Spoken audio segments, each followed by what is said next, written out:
Everyone was a bit of a Monday morning quarterback after the US election result, but one criticism that I at least saw a lot of people levy was that Kamala Harris tried too hard to appeal to Republicans rather than being boldly progressive. And do you have any concerns about your party moving in that direction in the fight against Poilievre? Yeah, we're not going to out Polyev. Like that's not what we're going to do. And I don't want to, right? Like I don't want to have his brand of politics. I don't want to, try to say that we're not going to stand up for the things that have been important for us as liberals. I'm Rachel Gilmore, your least favorite person's least favorite journalist. Welcome to Bubble Pop, a weekly show where we break down the biggest headlines so you don't have to doom scroll. Then we'll dig deeper into something juicy that you should know about. In this episode, we've got Liberal leadership contender Karina Gould on the show. She's the youngest and most progressive Liberal voice in the race, and she's not afraid to stand behind Liberal policies that have had, branding issues. Will the Liberals make the same mistakes the Democrats made down south? I ask her those questions. But first, the news. In this week's roundup, we're talking tariffs. There's also been a major U.S. Supreme Court decision that is actually slightly reassuring. Trump addressed Congress this week, and the Democrats failed to meet the moment. The world is responding as the U.S. turns on Ukraine. Attacks on trans folks' rights in the U.S. are continuing, and the Liberal leadership race will crown its champion on Sunday. Let's dive in. The big story this week is obviously tariffs. You're probably sick of hearing that word. I know I am. But unfortunately, it's a big problem for us all. Not only that, but Canadian Prime Minister Justin Trudeau has a warning for Canadians about why Trump is attacking his so-called best buddies here in Canada. Even the excuse that he's giving for these Paris tariffs today of fentanyl is completely bogus, completely unjustified, completely false. So we actually have to fold back on the one thing he has said repeatedly, that what he wants is to see a total collapse of the Canadian economy, because that'll make it easier to annex us, is the second half of his thought. Now, first of all, that's never going to happen. We will never be the 51st state. Yeah, and in case that didn't drive it home enough, here's the White House press secretary saying something similar. Plans that are moving forward with trying to make Canada the 51st state. And I have a follow-up on the economy as well. Sure. Well, the president put that in his True Social account, or his True Social post earlier today. He feels strongly that it would be very beneficial for the Canadian people to be the 51st state of the United States. They wouldn't be paying for these tariffs. They'd have much lower taxes if they were part of our great country. So Canadians are understandably not happy, and things are escalating fast, which means that by the time you hear the summary, what I'm telling you might be outdated. In fact, the news changed as I was writing this script. Right now, as I'm filming this Thursday evening, the Trump administration granted Canada and Mexico a 1-month exemption for tariffs on goods that fall under the CUSMA agreement. So that's fun. I guess this is just a horrifying monthly dance we do now, huh? Trump also agreed to grant an exemption on auto tariffs for 1 month after he spoke to Ford, General Motors, and Stellantis, with the expectation that the companies will move production to the U.S. as soon as possible. Meanwhile, Canada has been fighting back against the tariffs, with provinces pulling booze from red states off of Canadian liquor store shelves. Ford also once again ripped up the Starlink deal with Ontario, which he already very publicly ripped up once and then meekly stitched back together. And the Ontario Premier has pledged to slap a 25% tariff on the electricity Ontario ships to 1.5 million U.S. customers come Monday. Canada also levied counter tariffs on $30 billion worth of U.S. goods. Meanwhile, NDP leader Jagmeet Singh wants Parliament to come back so they can pass emergency supports for workers, although the NDP also promised to bring down the government at the next opportunity, and so did the Conservatives and the Bloc. So, as for the Conservatives, at a time when income inequality is terrible and tariffs are expected to hit consumers hard, Poilievre is calling for the funds from counter tariffs to go towards tax cuts.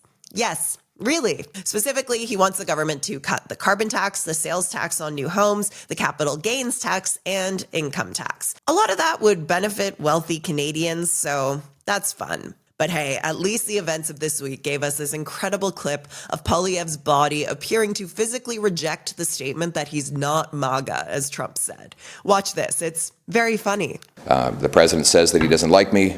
He doesn't think that I'm a MAGA guy. I am not. It is true that I am Canada first. I am only for Canada. I'm fighting for the interests of this people and this country. And if that upsets foreign leaders, including the American president, I'm fine with that, because I have one job to do, and it's to fight for this country. Anyways, this whole tariff dance is very stupid, but its impact is sadly very, very real for all of us. And the justifications Trump keeps giving for imposing these tariffs are, as Trudeau put it, bogus. Canada makes up just 0.2% of the US border fentanyl seizures Trump is so worried about, and Trump keeps claiming that Canada prohibits US banks, which is also bullshit. 16 US-based bank subsidiaries and branches currently operate in Canada. Trump decided to lie about Canada's very democracy this week too, claiming that Trudeau is using the tariffs to run again for prime minister, which is so stupid on so many levels. Not the least of which being Trudeau has already announced his plans to resign, and the only time he'll linger is during a transition period, which, to be clear, is a very normal thing. The transition from Harper to Trudeau took about 16 days. Anyways, does your brain hurt yet? Mine does. So let's punish ourselves more by talking about the US Supreme Court. Actually, this is slightly good news, because you know how we've been talking about how the Supreme Court decisions on key Trump administration actions will show us just how much damage he'll be able to do to their country? Well, the Supreme Court just narrowly voted to rein in the self-professed king on his effort to stop paying US aid contractors. In a 5-4 decision, which is way too close, they found that a federal judge did actually have the authority to force the Trump administration to pay about $2 billion to US aid contractors. And that's for work they had already completed, for the record. Now, this is a pretty narrow ruling, but it does give us a glimmer of hope that maybe, just maybe,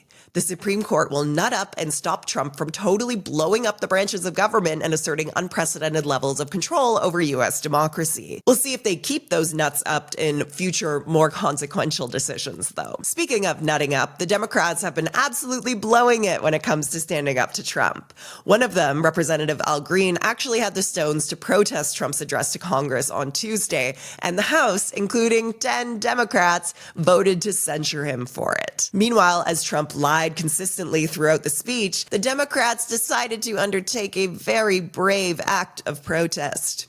They wore pink. Yeah.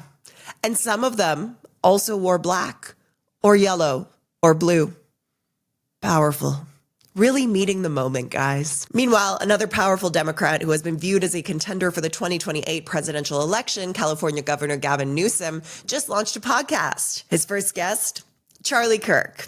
A man who has called trans people a, quote, abomination and a, quote, throbbing middle finger to God. This comes as 1 week ago, Iowa's governor signed a bill removing gender identity from state civil rights protections. This is the first time a U.S. state has stripped a protected class of people from laws prohibiting discrimination. Meanwhile, on his show, Newsom basically caved to Kirk's hateful transphobic rhetoric because apparently it's more important to do what's popular in manosphere right-wing communities than it is to do what's right. Pathetic. Later in the show, I'm going to ask Liberal leadership contender Karina Gould about the idea of Liberals trying to out-right-wing the right wing. So stay tuned for that. Turning to the international community now, things are getting real spooky. Following the shit show that was the ambush in the White House against Zelensky, the Trump administration paused military aid to Ukraine, a move Trudeau described as part of a shift from the U.S. towards, quote, appeasing Putin. In response, European leaders and Canada have been doubling down on backing Ukraine, including offers to contribute troops to a, quote, coalition of the willing peacekeeping force in the event of a ceasefire. But Russia has reacted strongly to the suggestion, stating that the presence of European peacekeepers in Ukraine would signal direct NATO involvement in the war. That's a stance that they've held since before the US threw Zelensky under the bus. Like in late January, Russia responded to musings about peacekeepers with a warning that this would threaten to cause a, quote,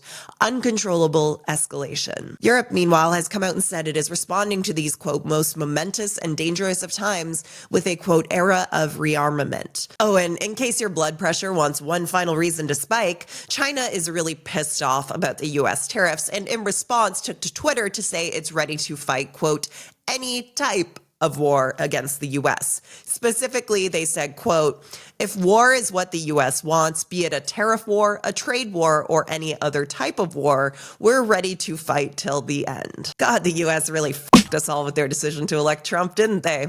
Thanks a lot, guys. Speaking of elections, Canada's going to find out who Justin Trudeau's replacement is going to be this weekend. On March 9th, the Liberal Party will tally the votes in its leadership race. So far, it seems like economist Mark Carney is the frontrunner, with former Deputy Prime Minister Chrystia Freeland nipping at his heels. The voting will take place in the form of a ranked ballot, which means that people will rank their picks from first to last. If no one gets over 50% support, then the person with the least votes drops off, and then their votes are redistributed based on the second choice picks on those ballots. So who knows? Maybe Sunday will be more exciting than we think. But probably not. The one thing that really has shifted over the course of this race, though, is that I think a lot of us initially thought the Liberals would be choosing a sort of sacrificial lamb to serve up to lose to Conservative leader Pierre Poilievre in the next election. But now that the polls are really tightening, whoever wins the leadership could have an actual shot at winning the next election. And no, Trump, it's not going to be Trudeau. That's the weekly news roundup. After the break, we've got one of the Liberal leadership hopefuls on the show. Karina Gould thinks that the Liberals shouldn't try to be conservative-lite. But the question is, does the rest of her party agree? We'll be right back.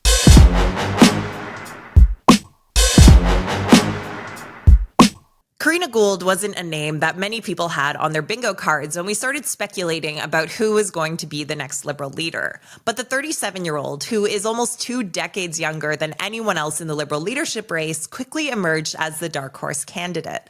She stood out in the leadership debates, taking firm progressive stances and pressing frontrunner Mark Carney on some of his statements. And while other candidates have tried to distance themselves from some Trudeau government decisions, Gould hasn't been afraid to stand behind the things she believes worked.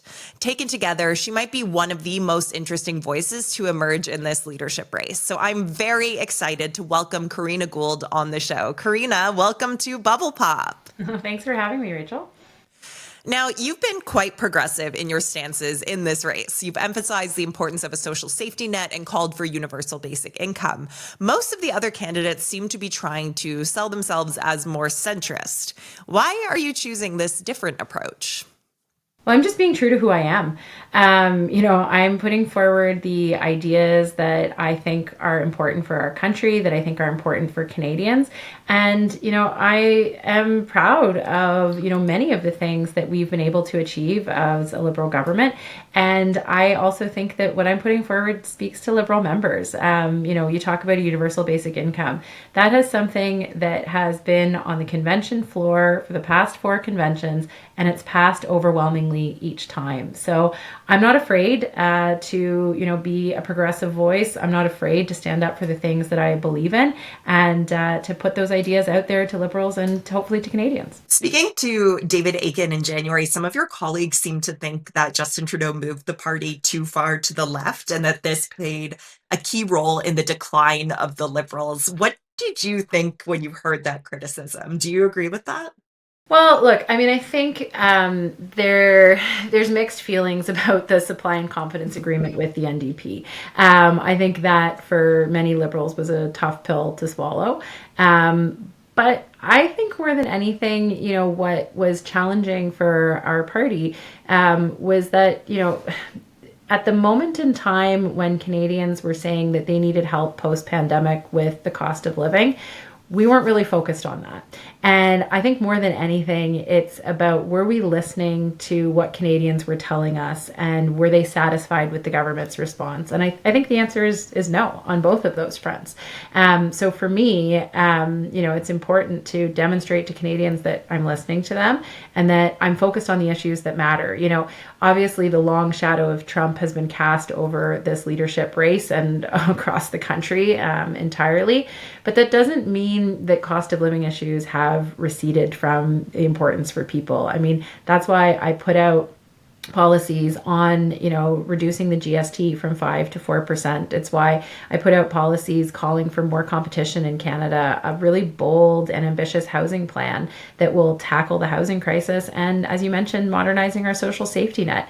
these are things that matter for us as Canadians. And, it's been really interesting to watch how the other candidates have tried to adapt to my messaging and take on some of the issues that I've been putting forward. I've really been leading in the policy ideas space, and that's something I'm really proud of. And, I'm glad to see that I'm changing the conversation in this race in general. Do you feel as though you're pushing your competitors to be a little bit more progressive in some of the stances that they're taking? Yeah, absolutely. And, it's interesting. I made the comment during the debates, but I believe it. We're not going to win the next election by being conservative-lite. There's already a Conservative Party of Canada. We should be liberals and we should be true to our values. And what does being a liberal mean? It's a big tent party. We have people on the center left. We have people on the center right. We have people smack dab in the middle.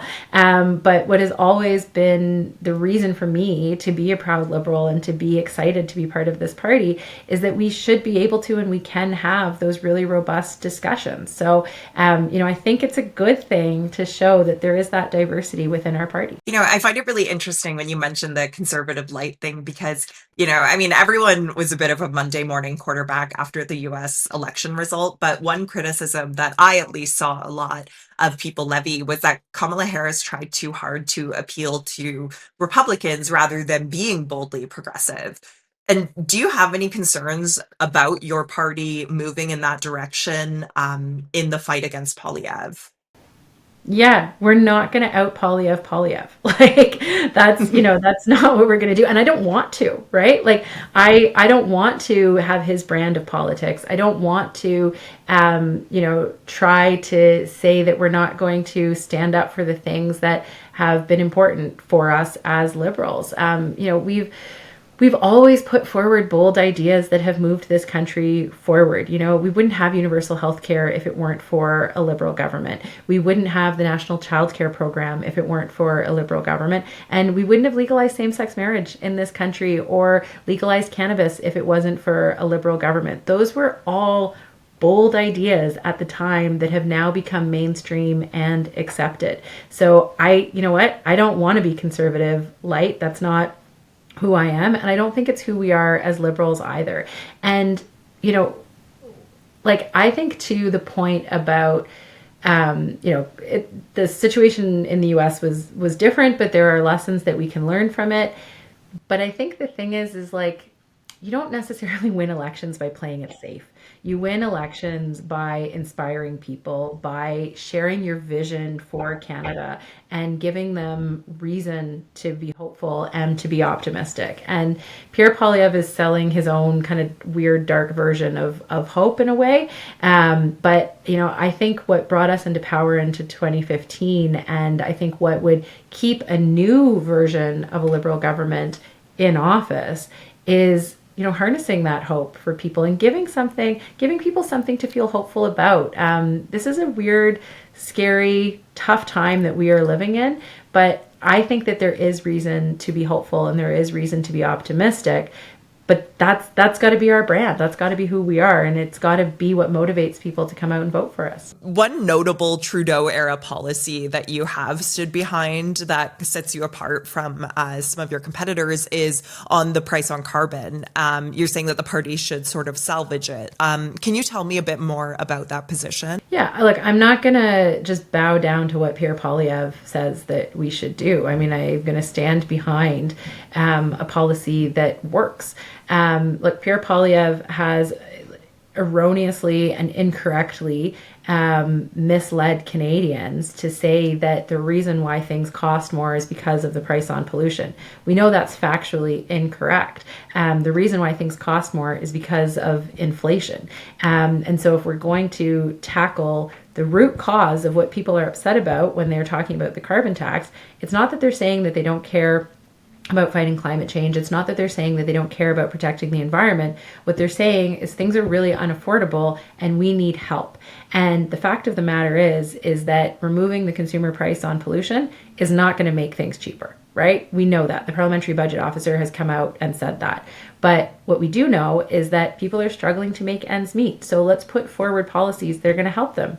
Reducing the GST by 1%, that'll make a big difference, particularly for low and no income Canadians who spend more of their income on the GST than wealthier Canadians. Taking away the carbon rebate, that could be $1,200 a year for a family of four, not going to make things more affordable for Canadians. Let's tackle the housing crisis. Let's build more homes. Let's make sure that we're working towards eliminating homelessness and getting first-time homebuyers into the market. What people are saying to us is they're struggling to make ends meet. So let's actually put forward policies that are going to help them reduce their costs and make life more affordable. It definitely stood out to me that Poilievre's attacks on the carbon tax were so effective. I mean, a price on carbon is, if anything, a conservative market-based solution to climate change. So I'm kind of curious, do you have concerns about how dishonest rhetoric like that and decisions to cave to dishonest rhetoric, which arguably is what we're seeing in the response to sort of leave the price on carbon by the roadside by some of your competitors here. Do you have concerns about how caving to dishonest rhetoric can shape our politics? Yeah, well, I think, it leads to policy that's not effective. And ultimately, our job as the government is to govern effectively. And, it's a policy that both reduces emissions. So it's responsible for 10 to 15% of our emissions reduction.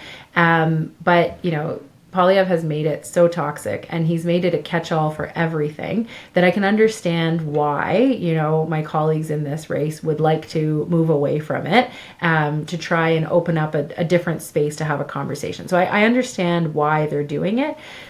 I just feel personally that it's important to stand by your convictions, and it's important to have an honest conversation with Canadians about it. And you know what? As a government, we missed the moment. We, didn't take it seriously. We thought we had won 3 elections on the price on pollution. We had won 3 elections, but I would argue on very different things. That wasn't the top issue for Canadians.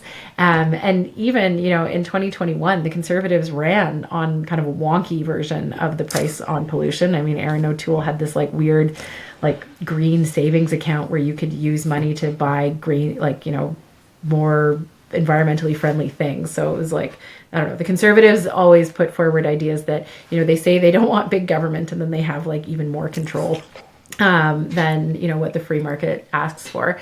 But, Pierre Poilievre is a smart politician. I don't like what he stands for, and I don't like the way that he does it, but he is an effective politician. And so we need somebody who can, go head to head and be an effective politician, but on the progressive side to go against him. One thing I've wondered about, speaking of running on certain promises is, when Trudeau announced his plans to resign, he said his biggest regret was not achieving electoral reform in the form of a ranked ballot.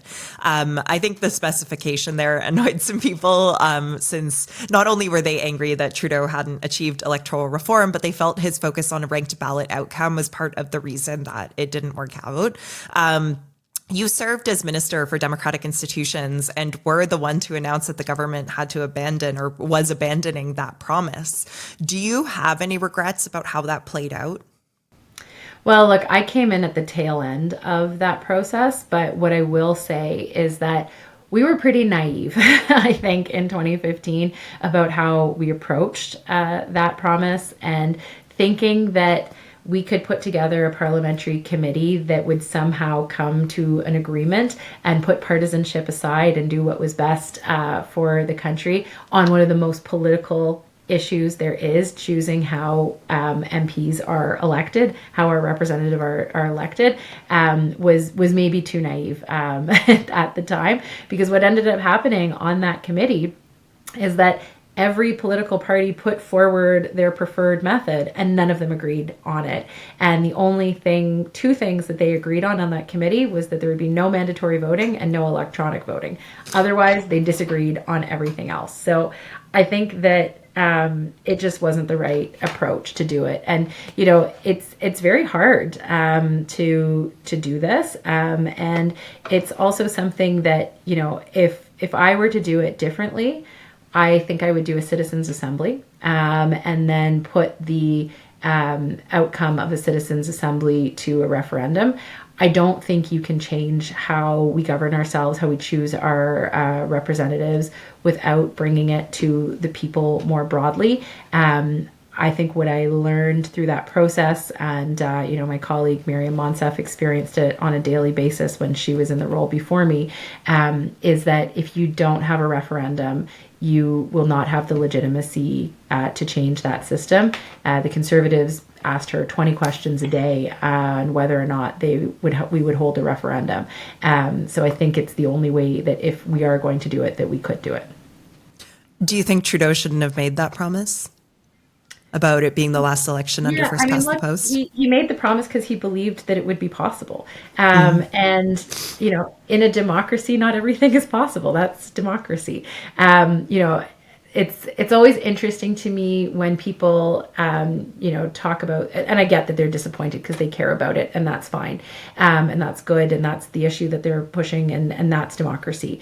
But you still have to govern, and you still have to get things through the House of Commons. And even when you have a majority government, and this is a good thing, you still shouldn't be able to do everything, right? And I'm not saying specifically on this case, but just in general, that is a democracy. You have to get through Parliament. You have to sell things to your country, to your citizens. And so, you might have the best of intentions, but maybe the way that you did it, it didn't work out. And it's not because you didn't want to achieve it. It's because, if you can't sell it to, the broader public or to Parliament beyond, your party, even in a majority government, sometimes it just makes it politically untenable. So for me, that experience taught me a lot about how to get things done in politics and in Parliament.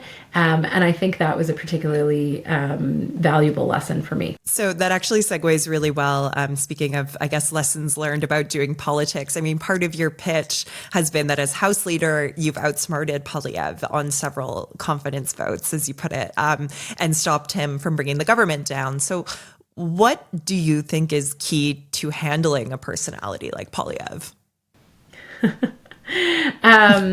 I'm not sure I want to answer that. That makes me want you to answer it even more. Let me just say that I think it's about being thoughtful and smart and understanding the person that you're going against and what their objectives are. And when you can understand what their objectives are, you can find ways to make sure that you get what you want. Between people like Poilievre and Trump, we are seeing a real sort of rise of post-truth populism, rife with attacks on media and conspiracy theory dog whistles. I know that you've had an interest in politics your whole life, from being class president to studying political science. So based on your lifetime of experience and interest in this arena, how do you think we can keep our democracy strong in the face of this changing world? Oh, that is the question. It is, isn't it? Right? I mean, I have to say that it's actually been one of the biggest shocks to me over the last 10 years is seeing the decline in political discourse and conversations here in Canada, but also around the world. What I hear post leadership debate, from political observers is how much they, the media was like, it was a really boring debate, but for Canadians who were watching, were like, oh wow, it was such a cordial conversation. Yes, I was the one that pushed, but I didn't push very hard. But I could have gone harder if I wanted to, but to have a respectful dialogue. And I think that's one of the things that, we have a choice in this country as to whether or not we want to elevate the political discourse and the dialogue and the conversation, or whether we're going to go down to the level that we're seeing, with the Poilievres and the Trumps of this world. And it is, this is actually one thing that I learned from the Prime Minister back in 2015, that it's a lot easier to be negative in politics. It's a lot easier to, see people's anger and reflect it back at them, and not have to actually put ideas or policies or solutions on the table, it's a lot harder to be positive and to present solutions in politics. But I think it's the right thing to do. And so I think that's our choice is, do we want to go down to that level and get into the gutter, or do we want to, do what we can to have, a more respectful dialogue when it comes to politics?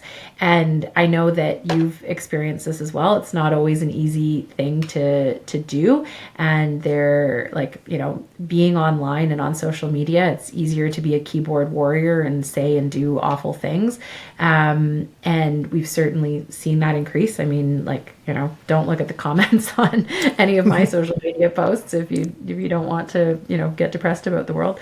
But at the same time, I don't know, I'm just going to choose hope, positivity, respect as we move forward. I think that's just what we have to do, and we have to model that kind of behavior. It doesn't mean that you can't have tough conversations. It doesn't mean that you don't criticize. I think you do all of that. You can just do it in a way that is respectful of others. On the topic of tough conversations, I did want to touch on Gaza. Amnesty International and a UN special committee both found that Israel is committing genocide in Gaza. Most recently, Israel decided to withhold humanitarian aid from Gaza as a negotiation tactic to pressure Hamas into accepting new ceasefire terms. Depriving humanitarian aid is prohibited under the Geneva Conventions. We know that you oppose Trump's plan to ethnically cleanse Gaza in the future, but what about the very real violations of international law happening to Palestinians right now? What can we expect you to do to try to stop this? Well, so look, first of all, Trump's plan is, that's not even possible, and it's not real, and it doesn't help peace in the region at all. My position has always been to do everything we can towards peace. Look, Hamas committed some horrific atrocities on October 7th, and we need to do everything we can towards peace. I've always been for a two-state solution where Israelis and Palestinians live side by side in peace and security. Humanitarian assistance into Gaza should be non-negotiable. There has been too much suffering, and that suffering needs to end. And the only way we're going to be able to move towards peace is if there is a real and viable reconstruction in Gaza, where people have an opportunity to live free, secure, and prosperous lives side by side with an Israeli state. Has to be that there is no space for Hamas to be in a future government in Gaza. That is important both for the security of Israelis, but also for the freedom and self-determination of Palestinians in Gaza. So from my point of view, we have to ensure that humanitarian assistance gets into Gaza in a robust and meaningful way. Would your Liberal government comply with the ICC order with respect to Netanyahu, the arrest warrant? Well, look, we believe in international law, and so my government would follow international law. All right. And bringing things back to Canada, I do kind of want to round off with a question about how everyone's feeling right now. People are having a tough time, right? As we sort of spoke about a little bit earlier, they're scared, they're angry, and it sometimes feels like our shared reality is under threat, and with it, our ability to fully participate in a healthy democracy. What do you feel your responsibility is in helping to mend this, and how do you intend to do that? Look, there is a desire among some parts of the population to intimidate and dissuade people from participating in our democracy, because they know that if they intimidate them, that they will back down because they're afraid, and that's just not acceptable. And I've had this experience as a elected member of parliament, and certainly as a woman, but if you're a member of a visible minority, you experience it even more. that, sometimes it feels like, well, is it worth it for me to raise my voice if I know that I'm going to be attacked for it? My personal feeling is that I have to, because I don't want to let them win. I don't want to cede the space to the voices that are trying to bring people down and push people out. And so, I think that we have to have more effective legislation for online harms and hate speech online. Growing up in a digital world, if you utter a threat in person or you utter it online, I don't really understand what the difference is, because people live their lives online, and people should feel safe in every space in which they operate, whether that's in the physical world or the online world. And I will say that, one of my great disappointments is that we weren't able to get Bill C-63 on online harms and hate speech online through the House of Commons.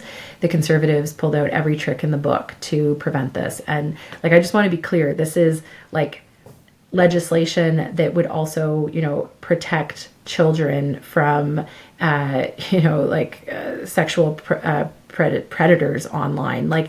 This is stuff that should be a no-brainer, I would think, for everyone in this country, because I don't know why we would say that hate and abuse are okay online when they're not okay on the street. So for me, that is something that I would pursue. I think we need to bring back Section 13 of the Human Rights Code in Canada that was removed by Stephen Harper, and that led to, an explosion of hateful activity online. And this is something that I think is important for everyone in Canada, because you should feel safe and be safe, not just feel safe, but be safe in all of these spaces.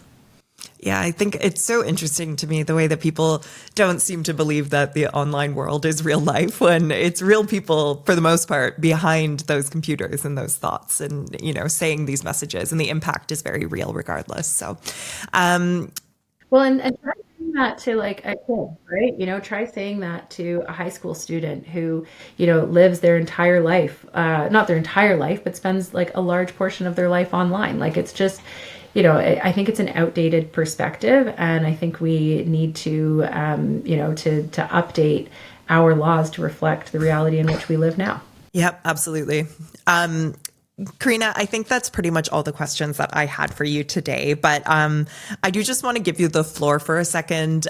First of all, to tell people where they can keep up with you, but also if there's anything we didn't get a chance to touch on that you feel is important for the Canadian people to know about you, or a message you think they might need to hear right now, I just want to give you the floor for a moment. Sure. So you can follow me online. My handles everywhere are at Karina Gould. They're pretty simple. I love talking to younger people that are like, wow, how did you get your name? And I'm like, I was there when it started. Anyways, so you can absolutely follow me there. I guess I have two things that I'll say. One is, look, with everything that's happening in the United States right now, I know there's a lot of anxiety for people here in Canada about what this means, maybe for your job, maybe for our economy, for our way of life, for the values that we care about. And I just want to reassure you that, your leaders, me as a leader in this country, are doing everything we can to stand up for Canada and for Canadians. And I have a lot of confidence in who we are as a people. I'm so proud of how everyday Canadians have been, responding, how they're going to the grocery store, they're looking for Canadian products, they're, shopping from Canadian retailers, and, deciding not to go to Florida on vacation and staying at home. I think that, is not staying at home, but vacationing here in Canada. These are all important things that we can do as individuals. And now is the time where we need to stay united in light of this completely ill-considered action and aggressive action by Donald Trump in the United States. And I think now is also the time for us to be true to who we are as Canadians and to live our values and to, really be proud of who we are. And I guess the final thing that I'll say is for anyone who has registered in the Liberal leadership race, in order to vote, you need to make sure that your identity is verified by 5 p.m. Eastern time on Friday, and you need to cast your ballot before Sunday afternoon. So don't forget to do that. If you have any trouble, you can reach out to my team. We're happy to help people in the best way that we can. But it's important that you cast your ballot. Democracy matters. Votes matter. If anyone says that they don't, in Burlington in the last provincial election that happened last week, the Liberal candidate lost by 40 votes. So every single vote matters and your voice matters. I look forward to carrying on this dialogue with Canadians. So thanks for having me, Rachel. Yeah, thank you so much for your time, Karina. My pleasure.